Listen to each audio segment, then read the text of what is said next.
ऐसा खाली पकड़े बाहर से। मैं बोलना आप उनको नौकरी को दे दो कि मतलब चेतन बच्चा है यहाँ नहीं लूँगा ना बोलना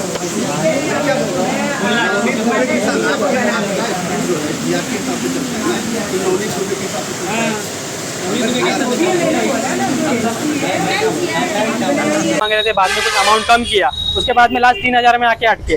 तो ये कहीं ना कहीं साफ भ्रष्टाचार दिखा रहा है ब्लूमिंग बर्ड हाई स्कूल का। तो ये शिक्षा माफिया जो है बसी विहार में काफी प्रमाण में बढ़ते जा रहे हैं। ये यही नहीं, ये तो एक एग्जाम्पल था हमारे सामने आया, इसलिए फर्स्ट स्टैंडर्ड में जब जॉय था तभी स्कूल को ये इन्फॉर्मेशन दे दी थी कि आप जो रिजल्ट दे रहे हो इसके बाद मेरा बच्चा आपके स्कूल में नहीं आएगा, आप मुझे एलसी दे दो। तो उनको कहा गया था कि स्कूल ओपन होते ही आपको एलसी मिल जाएगी, मगर उनको एलसी नहीं दी गई। आने वाले 3 महीने से वो परेशान है, उनको एलसी दे ही दे रहे। कभी जा रहे हैं तो मैरी मिस उनको कहते हैं कि 8000 लगेंगे, फिर उनको कहते हैं कि 15000 लगेंगे, फिर बोलते हैं कि अर्जी लेकर आओ। वो अर्जी भी लेकर गए, उसके बाद भी उनको बोले कि 15। नमस्कार दोस्तों, मैं रिजवान। इस वक्त हम नाला सोपारा ईस्ट के ब्लूमिंग बर्ड्स स्कूल में हैं और यहाँ आपको ये वसई विरार के अंदर इन चीज़ों के बारे में पता है कि जो प्राइवेट स्कूलों की खुली लूट किसी से छुपी नहीं है। आज ऐसी ही घटना हमारे बीच में है और जब हम यहाँ पर पहुँचे, कुछ पेरेंट्स थे जिनको यहाँ पर बड़े मात्रा पे काफ़ी समय से तकलीफ दिया जा रहा था। ये तो एक केस है, ऐसे बहुत सारे केस है और बहुत सारे ऐसे पेरेंट्स हैं जो लोगों से नहीं कनेक्ट हो पाते और ऐसे लोगों तक नहीं पहुँच पाते जहाँ से उन्हें कुछ सपोर्ट मिले और एक इंसाफ मिल सके। आज हमारे बीच ऐसे लोग हैं, मैं उनसे बात करूँगा।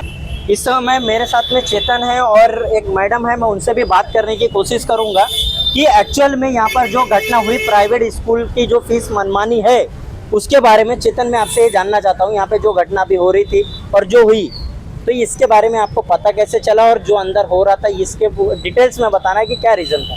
देखिए, ये घटना मुझे पता है, हमारे एक सहकारी आम आदमी पार्टी की उनकी तरफ से पता चले कि ज़्यादा ऐसा ऐसा विषय हो रहा है यहाँ पे। ये स्कूल जो है अतिरिक्त फीस मांग रहा है और बच्चे को एलसी नहीं मिल रहा है। तो पहली बात तो एलसी देना कानूनी अधिकार है, कोई भी स्कूल जो है एलसी कॉपी रोक नहीं सकता, पहला पॉइंट है। दूसरा पॉइंट ऐसा है कि इनको जो है यहाँ पे पीड़ित है, इनके साथ में ये घटना हो रही थी, यहाँ पे 3-4 महीने से चक्कर लगा रहे थे। इनकी जब स्कूल से निकलने की इन्फॉर्मेशन देने के बाद भी इनकी प्रेजेंटी लगाई जा रही थी और इनसे अतिरिक्त फीस की मांग की जा रही थी, नवंबर तक की फीस की मांग की जा रही थी। तो हमने उनको पूछा ऐसा कौन सा कायदा है, ऐसा कौन सा लॉ का कोई या जीआर कॉपी है तो आप हमें बताइए जिसमें ऐसा लिखा हो कि ये जो है हम फीस ले सकते करके। तो उनके पास ऐसा कोई भी जवाब नहीं था। और जैसे मुझे पता चला कि पहले 15000 मांग रहे थे, बाद में कुछ अमाउंट कम किया, उसके बाद में लास्ट 3000 में आके अटके। तो ये कहीं ना कहीं साफ भ्रष्टाचार दिखा रहा है ब्लूमिंग बर्ड हाई स्कूल का। तो ये शिक्षा माफिया जो है बसी विहार में काफ़ी प्रमाण में बढ़ते जा रहे हैं। ये यही नहीं, ये तो एक एग्जाम्पल था हमारे सामने आया, इसलिए हम लोग यहाँ पे पहुँचे।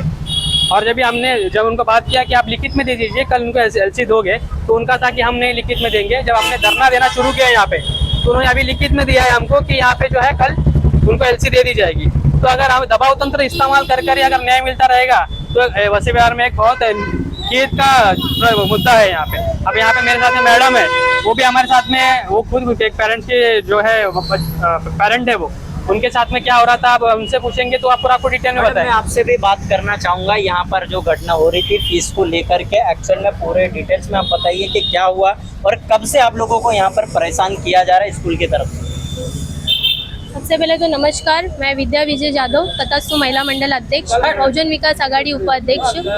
आने वाले 3 महीने से जॉय जो बच्चा यहाँ पे उसको परेशान किया जा रहा है। जॉय की मम्मी ने फर्स्ट स्टैंडर्ड में जब जॉय था तभी स्कूल को ये इन्फॉर्मेशन दे दी थी कि आप जो रिज़ल्ट दे रहे हो इसके बाद मेरा बच्चा आपके स्कूल में नहीं आएगा, आप मुझे एलसी दे दो। तो उनको कहा गया था कि स्कूल ओपन होते ही आपको एलसी मिल जाएगी, मगर उनको एलसी नहीं दी गई। आने वाले 3 महीने से वो परेशान है, उनको एलसी दे ही दे रहे। कभी जा रहे हैं तो मैरी मिस उनको कहते हैं कि 8000 लगेंगे, फिर उनको कहते हैं कि 15000 लगेंगे, फिर बोलते हैं कि अर्जी लेकर आओ। वो अर्जी भी लेकर गए, उसके बाद भी उनको बोले कि 15000 रुपये लगेंगे। तो आज मैंने मैरी मिस से बात की तो मेरे पास उनका रिकॉर्डिंग है। रिकॉर्डिंग में उन्होंने साफ तौर से कहा है कि हाँ, मैंने उनको नवंबर तक का फ़ीस उनको देना पड़ेगा और जब वो फ़ीस देंगे तभी उनको मैं एलसी दूंगी। तो मैंने कहा ठीक है मैम, मैं पेरेंट्स के साथ वहाँ पे आ रही हूँ। आने वाले 4 बजे से मैं यहाँ पे खड़ी हूँ। अभी आप देख सकते हो कितना 3-4 घंटे हो गए मुझे यहाँ पे। तभी कोई प्रिंसिपल, कोई मैम बाहर निकल के आए नहीं, हम वहाँ पे खड़े रह गए। उसके बाद में मैंने आपके माध्यम से सोचा सबको बता दूँ कि ये स्कूल ऐसे ही करती है, जबकि जॉय आपके स्कूल में आया ही नहीं है, आपने 3 महीने से उसकी प्रेजेंट ही लगाई है। स्कूल में बच्चा मतलब है ये ही भी नहीं। fake है, fake present ही लगा है। स्कूल में बच्चा है ही नहीं और आपने उसकी प्रेजेंट ही लगवाई है और आप उसके जो पैसे नहीं आपके हक के हैं वो भी आप उससे मांग रहे हो और आप उसको एलसी भी नहीं दे रहे हो। दूसरी बात, आपका बच्चों के साथ भी बहुत गंदा व्यवहार है। जो बच्चे की मम्मी फीस में कभी आगे पीछे हो जाती है, उन बच्चों को आप डायरी के साथ बारिश में खड़ा कर देते हो। दूसरी बात, आप उनको इतनी बुरी तरीके से मारते हो। तो ये सारी स्कूल की पहली बार ये मेरे पास कंप्लेंट नहीं है, इससे पहले भी काफ़ी स्कूल की कंप्लेंट्स आ चुकी है।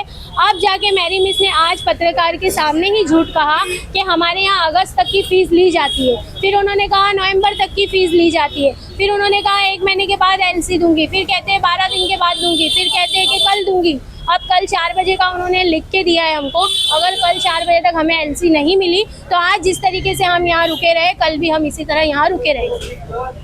तो मैं इस वीडियो को देखने वाले से एक रिक्वेस्ट करता हूँ, पहला पॉइंट कि ये वसई विरार के अंदर और बहुत सारे ऐसे जगह पे प्राइवेट स्कूलों से पेरेंट्स परेशान हैं। तो आप जिन लोगों को ऐसे जानते हैं जो किसी पॉलिटिकल पार्टी हो, संगठन हो, समाज से हो, आप उनसे ज़रूर कनेक्ट करें, ताकि क्योंकि अगर आप इनके पीछे लगे रहेंगे तो ये आपको सिर्फ भटकाएंगे, इसके अलावा कोई भी रास्ता नहीं निकल सकता है। और आप भी जागरूक बने और अपने हक के प्रति जागरूक रहें। जय हिंद, जय महाराष्ट्र।